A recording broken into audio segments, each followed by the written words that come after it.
Hello. Today I am going to bring you a video that is slightly different from the normal videos I make.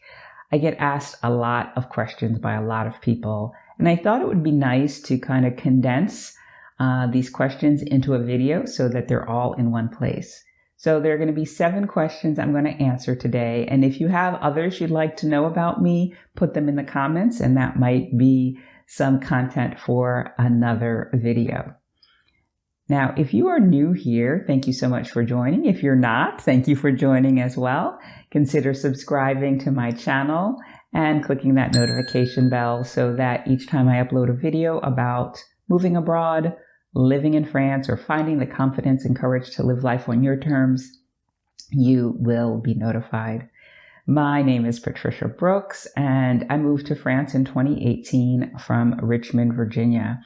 And it's been an incredible experience, and I don't even necessarily recognize myself anymore because I have changed so much over the years in very good ways.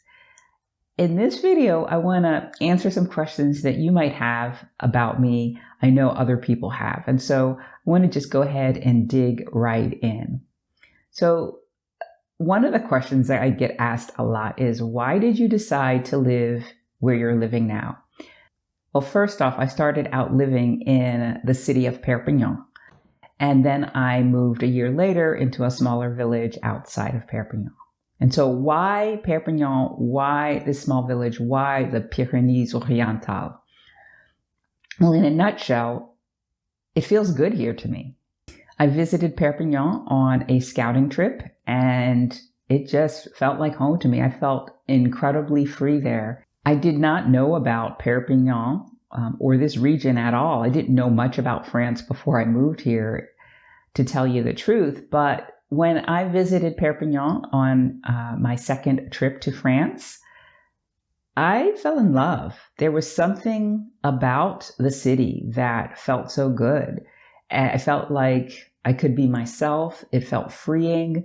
And I knew that I wanted to feel that way every day. And so that's why I chose Perpignan. I moved out of Perpignan and into a smaller village just because I'm not a city person. And I couldn't find the neighborhood there that felt right to me. I chose the village that I'm in now because it's closer to the mountains, which feel grounding to me. I had thought about moving closer to the Mediterranean Sea, but there was something about the mountains that really pulled me here. So that's why I'm in this region. Now, like I said, I didn't know a whole lot about France before I moved here. And I only heard about Perpignan while perusing a guidebook during that scouting trip. And I thought it was intriguing, and I decided to check it out. So that's question number 1. Question number 2 is, are there Black people in your town? And I have to say that there aren't a ton of Black people in my village, but it's an 8,000 person village. It's not Paris. It's not Marseille. That said, I feel very comfortable here. And I typically will see a Black person a day. And that might not sound much, but to me, I'm often surprised to see that just because I'm not living in a big city.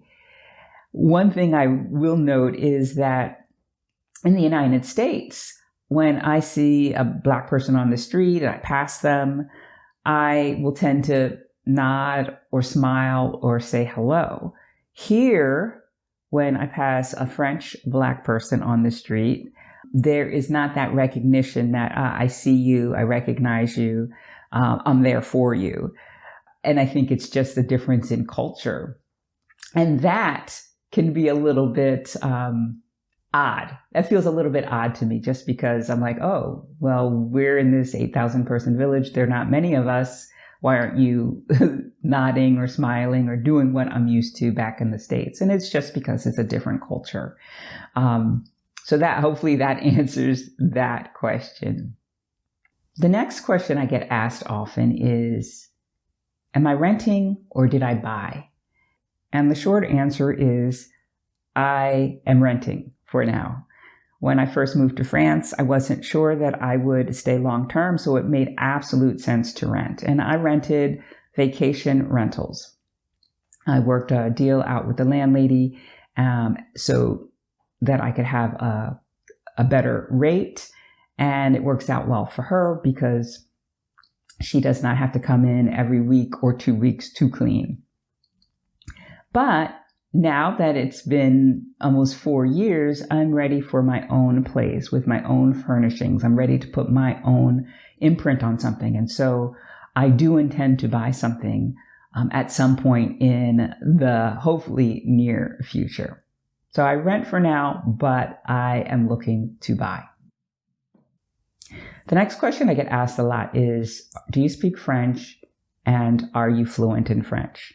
When I first arrived in France, I did speak some French because I had started to relearn it, and I was able to communicate in a basic form. And I was able to understand slow-spoken French, but not as well as I can understand fast-spoken French now.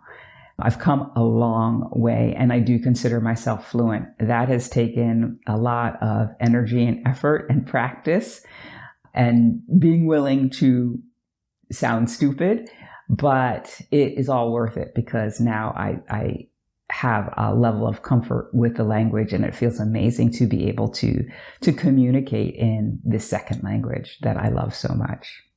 What else would you like to know about me? What questions do you have for me? Comment below and maybe I will do a video based on those responses.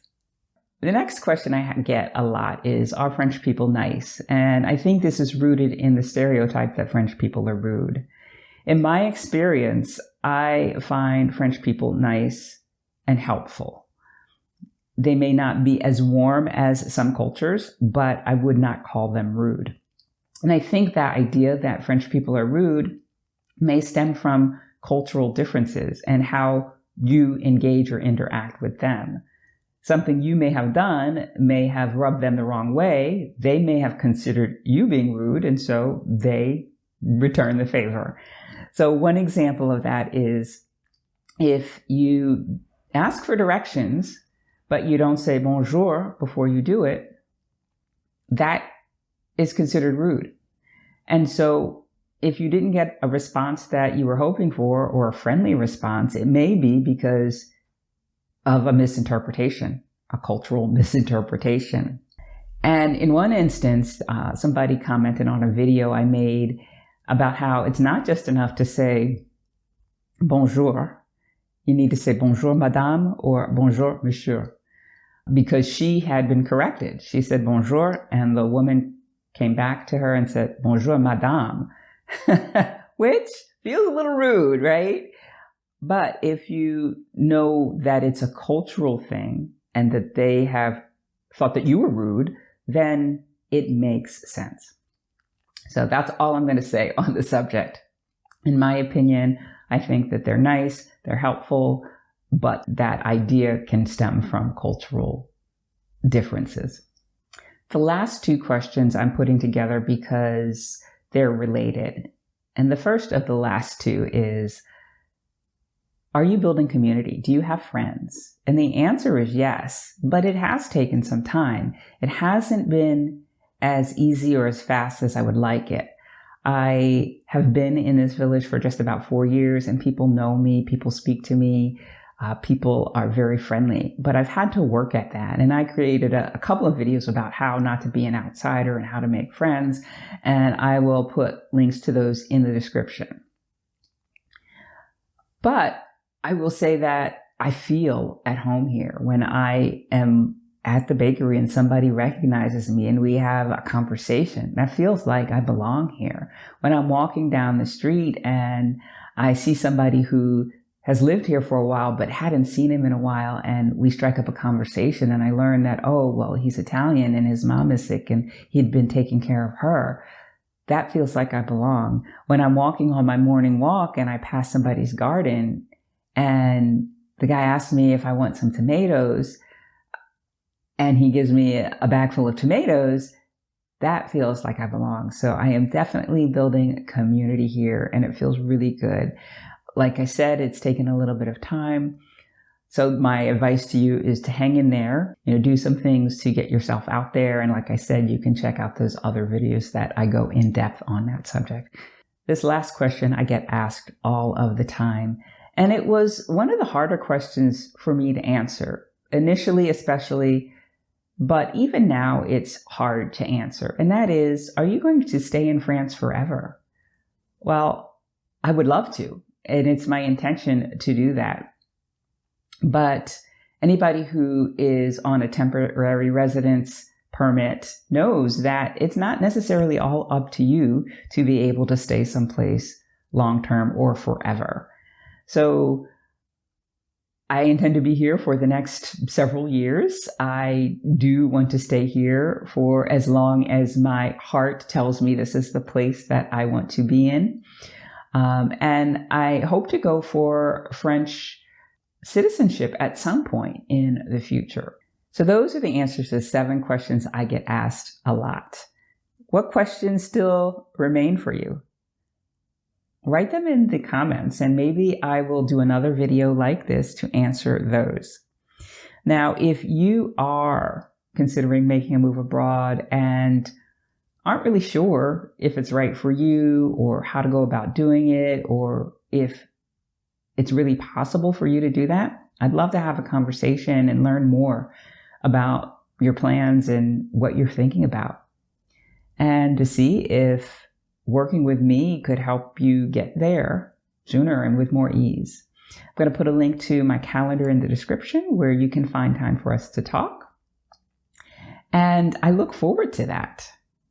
That is all I have for you today. If you enjoyed this video, please give it a thumbs up, share it with your friends, subscribe to this channel, and I will see you again next time. Bye for now.